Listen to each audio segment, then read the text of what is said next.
Well, it's because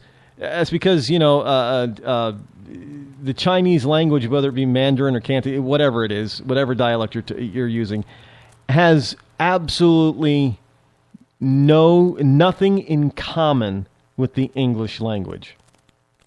So it is going to be noticeably off when you're doing a translation like that, when you're doing dubbing. Now, if you do something else, if you do Dutch or like French or Italian or something, there is occasionally some similarities in everything, so it's not so noticeable or as bad. But with these Chinese kung fu movies and even Japanese movies with Godzilla, there's nothing in common between our languages.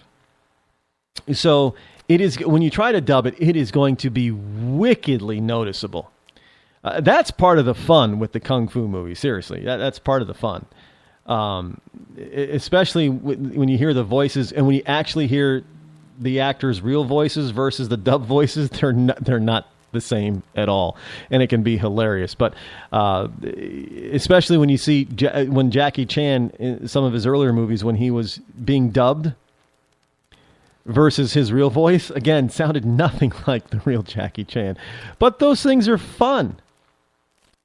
It's the same with Godzilla. What do they call them? Kaiji movies. A big one here, before the recent Godzilla movie was Pacific Rim. They call it a kaiji or kaiju a movie. And those things, they're fantasy, they're fantastical, they're very entertaining. But at the same time, this stuff with global warming, if they weren't trying to be real, if this stuff were in the realm of Godzilla or the Chop Suey Kung Fu movies or any other type of movie, maybe, fantasy and adventure type of thing, we might find this stuff funny and entertaining. The problem is that these people are trying to be serious as a heart attack about foisting this fakery upon us. So, you have all this stuff in the Kung Fu movies are fake. Half the time you can even tell that the fights are fake. I mean, they're that bad. But we all know that this global warming crap, that it's man-made, we also know that that's fake. But nobody's having fun with it. It doesn't matter. I mean, I constantly hear, we have all these scientists. All scientists agree with man-made global warming. No, not even close. Where do you people get off saying all real scientists? Really?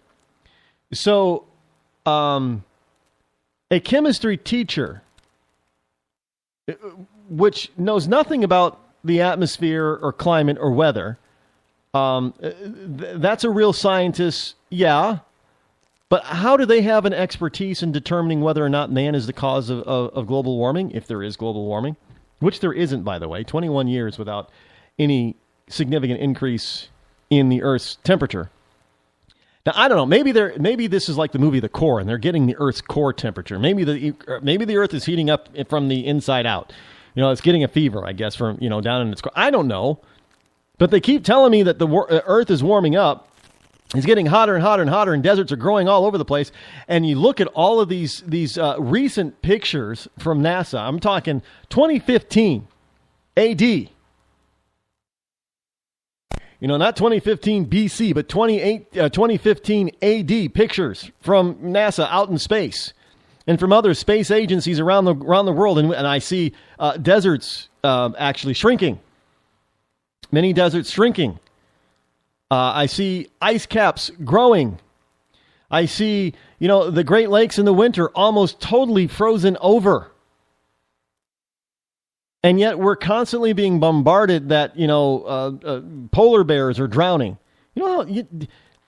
Polar bears are super Olympic long distance swimmers.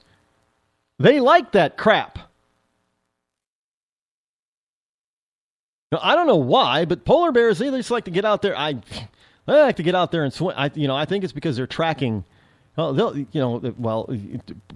Polar bears have been known to track and hunt man over a great distance. And polar bears happen to like to hunt seal, and they'll track them. And where do seals go? The seals get around by doing what? Swimming in the water. So how do you track seals? Well, sometimes you got to swim after them. And that's what polar bears do. And if there's ice caps, frozen ice, and they go from iceberg to iceberg to iceberg, they ice hop. And if there's no ice to let them hop, then they jump in the water and they swim. This is their natural habitat. It's what they've tracked these things. They know what polar bears do. This is no different. So, and their population numbers are up. They're not down. All right, well, polar bears are disappearing in Alaska. Well, not really, no. Maybe their numbers are not really growing like you think they probably should in Alaska, but let me tell you something. They're really growing out in Canada. Their numbers are way up. They're not in danger anymore. So whenever we get these people out there to talk about global warming, they want to try to tell us that, all the real scientists in the world believe in it.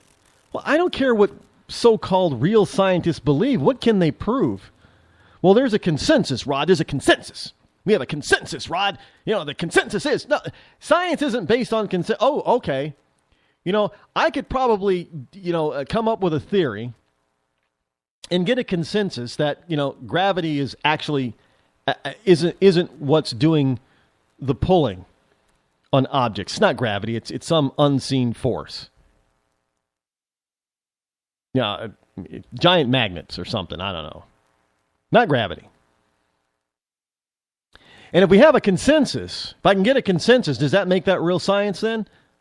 If I can convince a plethora of real scientists to believe that, maybe it's giant magnets out there that are holding everything together or holding people down the planet, not gravity, and we get a consensus of all these, does that make it true? Does that make it science? Well, no, of course not. We would never, ever do science by a consensus basis on any other kind of science. But all of a sudden, when it comes down to global warming, oh, yeah, well, we got a consensus on it. So now the consensus becomes science. I just don't know how we get to that point where we start throwing out real science for consensus. And somebody tell me how does that make any sense? And you now you have to understand.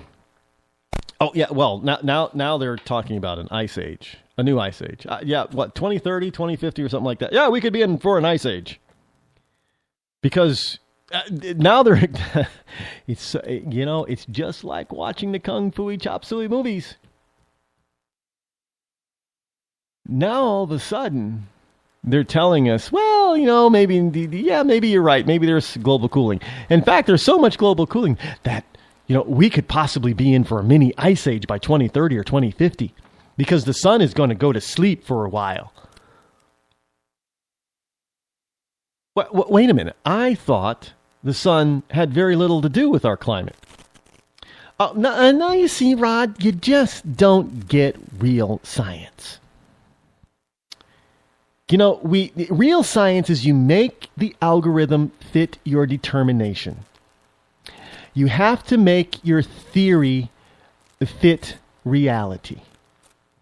So if your theorem is based on things heating up, then you have to come up with data that shows things are heating up. And we can do that. But since things really aren't heating up and people are starting to notice, Rod, well, now that means we have to come up with theories that show that we're going into an ice age. And now we're going to have to show the data. We're going to have to show data that shows that we're right. But wait, you said you were right about the Earth burning up. Al Gore told us in An Inconvenient Truth that the planet was going to burn up. Our crops were going to wither. Deserts were going to grow unchecked. mankind was going to starve due to food shortages. We were going to have, massive droughts, and the oceans were going to rise, and put seacoast cities like New York and Hong Kong and Miami and London and other, great coastal cities underwater, kind of like, artificial intelligence, that movie AI. Oh yeah, it was all going to be underwater. And that we didn't have much time left, that we're going to have to take some drastic changes. We're going to have to make some drastic changes and have major sacrifices, have to make major sacrifices in order to prevent global warming from destroying mankind, and that it was going to happen before the end of the second decade of this new century. That is what Al Gore told us in An Inconvenient Truth, and now we're told we're not going to burn up, but at around 2030 or 2050, when the sun goes to sleep, we're all going to be a bit cold. No, we're not going to die. It's not going to be an ice age. We're just going to be a little bit cold. Y'all must think I'm stupid. That's what everybody should be saying. They should be looking at these global warming idiots and just say, in good old-fashioned, colloquial, urban speak, y'all must think I stupid. Because they have nothing. There's no evidence. We've got all kinds of evidence to show that their theories didn't come to pass, that it's not happening, that the ocean levels are not rising, that they've actually fallen because of all the ice, that the Earth is not heating up, but it's actually been, staying stable or cooling over the past 21 years. You realize that 21 years is 2 decades plus 1? 2 decades plus 1. That would be 21. For those of you in Rush Limbaugh's Real Linda, a decade is 10. Deca. Decade, 10 years, deca, 10, that kind of thing. That's a Greek thing. Speaking of Greece, well, I guess they're going to get their bailout because they're kind of capitulating, even though the Greek population is. You know what? It's when you get a bunch of adults who've been pampered and taking care of like a bunch of kids, and then they're told, just like kids sometimes, well, no, we can't give you any more money. We've already given you enough. We can't afford to give you more. They whine and complain and throw a temper tantrum just like kids do. I want my allowance. Well, no, we can't. You got your allowance. Can't give you any more. I want more. No, can't give you any more. But I digress. That's Greece. Well, to some degree, that's the United States. That's happening here with all of our entitlement programs. People thinking that they're owed this stuff. I am owed this money. Y'all owe me this money because y'all promised me this money and y'all owe it to me for the rest of my damn life. I'm going to have that money. Give me my money. Because it's my money, honey. It ain't your money anymore because you promised it to me. And you are going to give it to me. Because if you don't give me my money, hell's going to break loose around here, honey. And I'm telling you, that's exactly what happened in Greece. The government said, hey, we're really out of money. We don't have any more. We can't give you any. And people had a conniption. And so it's going to happen here too. And I know our government is trying to get us to not have any money as fast as possible, but it is going to happen. And there's going to be riots in the streets because, our government's going to say, well, we're kind of out of money now. We really can't get any more. We can't borrow anymore. We can't print anymore because we don't want to be Germany after World War I. But we don't want to be Greece either.